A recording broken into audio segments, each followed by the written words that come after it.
kind of helped, just kind of going over that stuff, and so that Kirk could just kind of get it, and then so he'd be prepared when he went over there.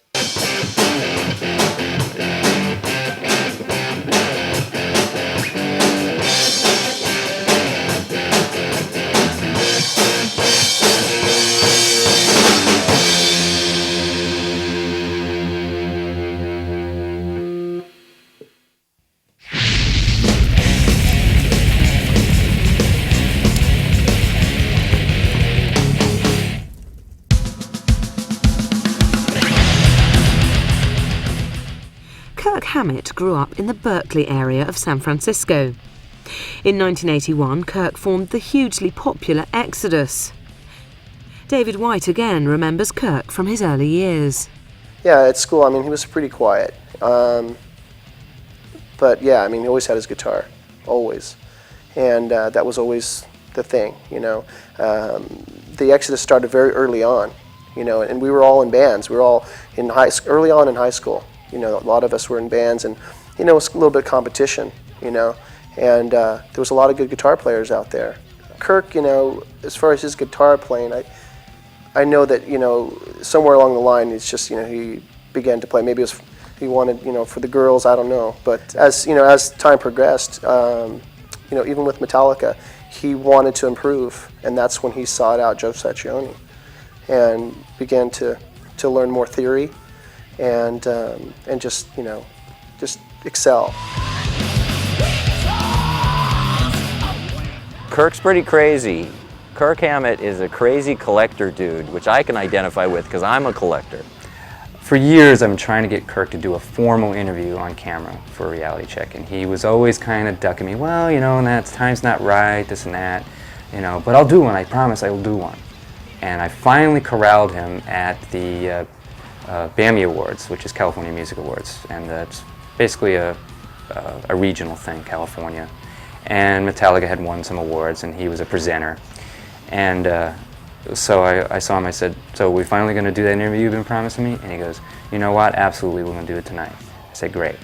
So he had a handler guy, was press guy, and the press guy is trying to corral him over to either MTV or VH1, who were waiting to do an interview, and he was ignoring me completely, and Kirk, was talking to different people and so on and so forth, and the guy was grabbing him by the elbow and says, "Come on over here, VH1's waiting." And he goes, No, wait just a second. This guy over here, I'm doing an interview with him."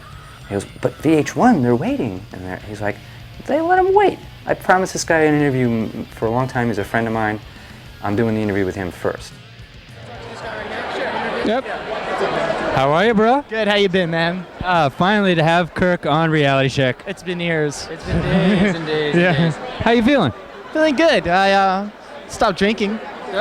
Really? You were on the wagon? I'm on the wagon, and my nerves are shot, but other than that, Kirk likes to fish, and a good friend of mine, Alvin Petty, who is actually the artist on the Creeping Death EP, he likes to fish. We all like to fish. And Les Claypool, we used to all go fishing from time to time.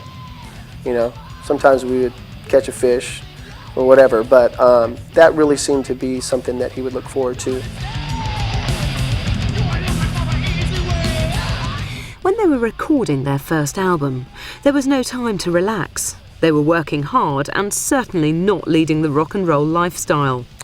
The calls that would come back, they had some tough times. As a lot of people know, they slept in their studio and gigged, but things were going, and it was just an exciting time. During those times when you're young, you just kind of endure the rotten part of it. Not getting much sleep. I know that it's one of those things where you kind of drink yourself to sleep sometimes. They were living a pretty Spartan lifestyle. They didn't really, they're all sleeping on the floor and, just eating cold cuts for breakfast, lunch, and dinner.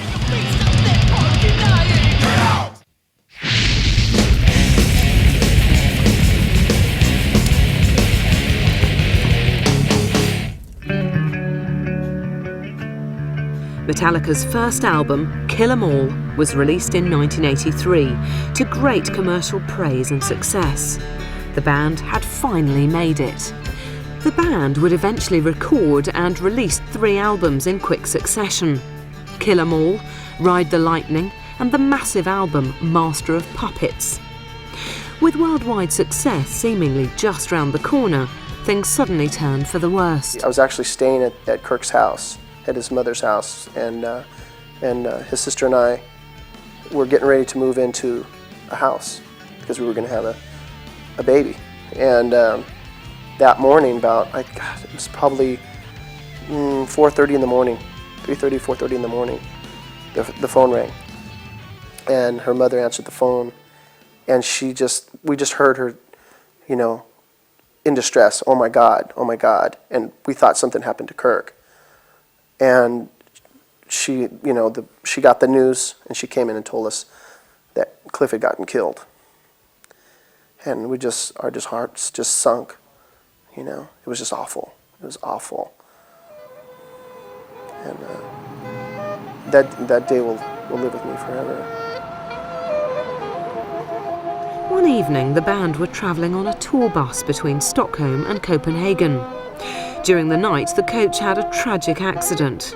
Cliff was thrown out of the tour bus window and crushed.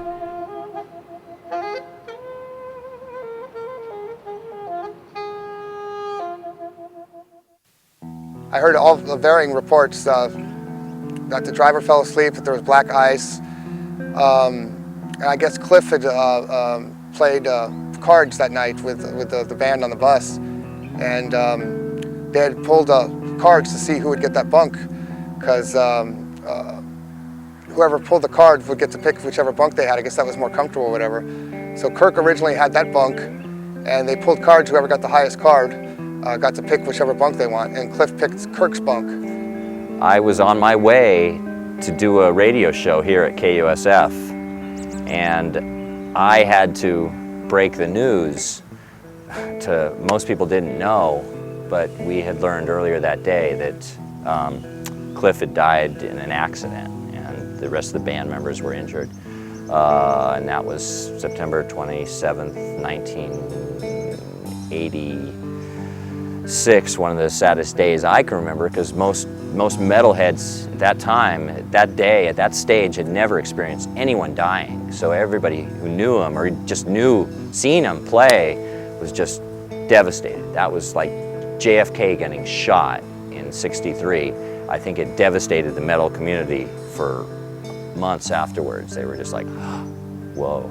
When the tour bus wreck happened, I thought it was a rumor at first, because Metallica were starting to get really trendy, and there was people like coming up to me acting like they read this in Hit Parader magazine, or they heard this on MTV, and I'd call people I knew in San Francisco, and I'd get the real facts, because I heard a rumor that on the Master of Puppets tour with Ozzy, that James Hetfield got hit in the face with a bottle and got his front teeth knocked out, and that was completely false. So when I heard Cliff Burton killed, I go, yeah, right. But I called the Record Vault, actually, which was the big metal record store here, and they confirmed to me, yeah, Cliff died. And then I just flipped out. I was like, oh, I couldn't believe it. No, Cliff, man, no way. And then I saw it on MTV, and it was just. Testament had been looking forward to the 27th of September, as this was meant to be the happiest day of their lives. I remember the day when I heard the news of Cliff, because it was, I think, the biggest day of our life because of a band, because